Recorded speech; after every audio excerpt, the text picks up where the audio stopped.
Well, hey guys, it's Spiffyguy, and I am back here with another gear video. And in this video, we're going to talk about repairing trekking poles. I'm a big fan of trekking poles. They're really useful for things like setting up shelters, improvised fishing poles, place to hold your duct tape, even a sort of a tripod mount, if you will, a selfie stick, I guess. And you can actually use them for hiking. So who knew? These particular ones are Black Diamond. They are the Trail Ergo Cork, and they have worked really well for me for many years. But the problem is they're getting a little beat up. You can see here that this one is actually missing the tip if you compare it with its little buddy there. I thought that the carbide was just broken off, but the whole tip is actually broken.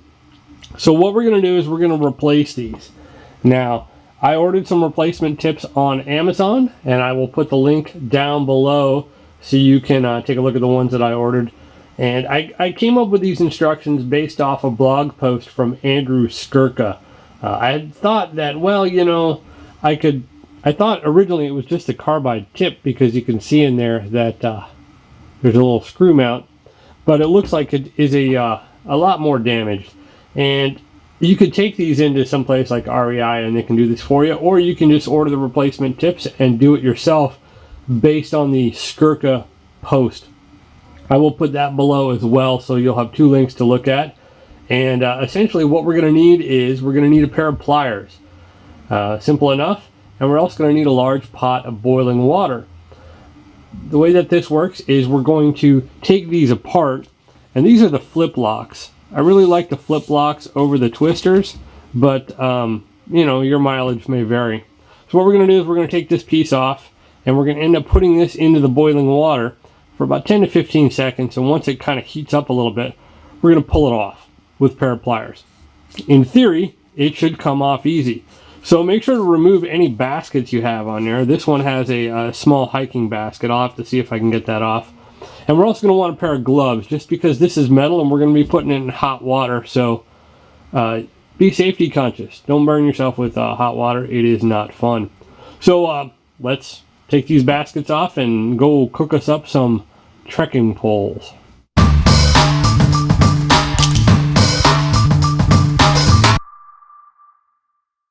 Okay guys, you can see this one came off really easy. Now, according to the article by Skurka, if you have any leftover glue stuff like this right here, you just leave it on.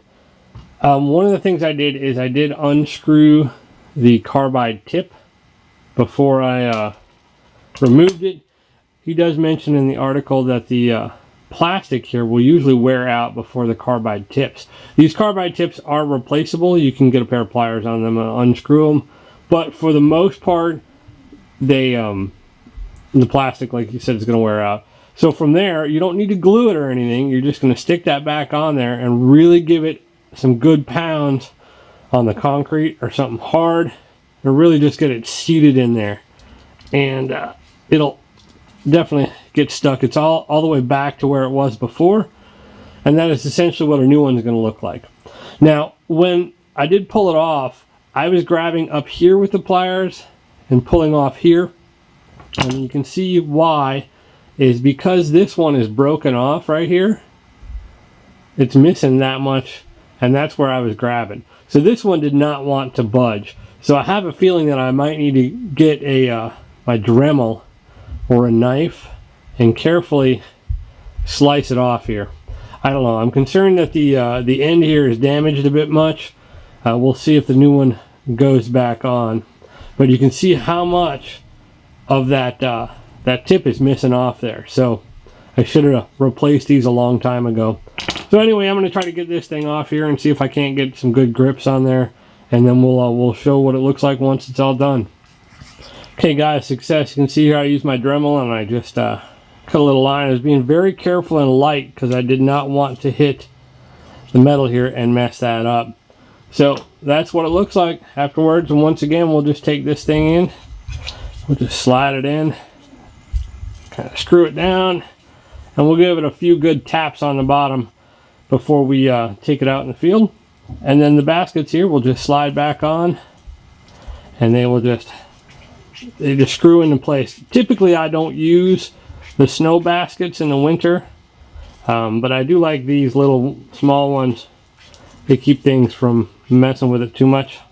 So there you go, and that's what it'll look like. And I'll reattach my camera mount onto the one, and we have brand new trekking poles. These things are pretty expensive, so it's important that you can repair these when they do break. There, the basket's on straight. I know that was bothering some of you guys. So there you go. I'll put a link to these Black Diamond flex tips at the bottom. There's two brands that were mentioned, or two types that were mentioned in the Skurka article. One is the flex tips, and the other one was the flex tech tips. The flex tech are apparently designed so you can interchange these with the rubber tips. That's not something I do, so I did not get those. Anyway, hopefully that was helpful for some of you guys, and if you like that sort of thing, give me a thumbs up, and be sure to share this video with other folks. You know, it's all about getting the knowledge out there and getting things fixed. I want people to get out and do outdoor activities, and trekking poles are a great way for people to do that, especially people who have mobility issues or fall on the trail, such as myself. So anyway, there you go. Like I said, be sure to subscribe. I got more videos coming up, and remember that life is an adventure, so go out and have one with your brand new trekking pole tips.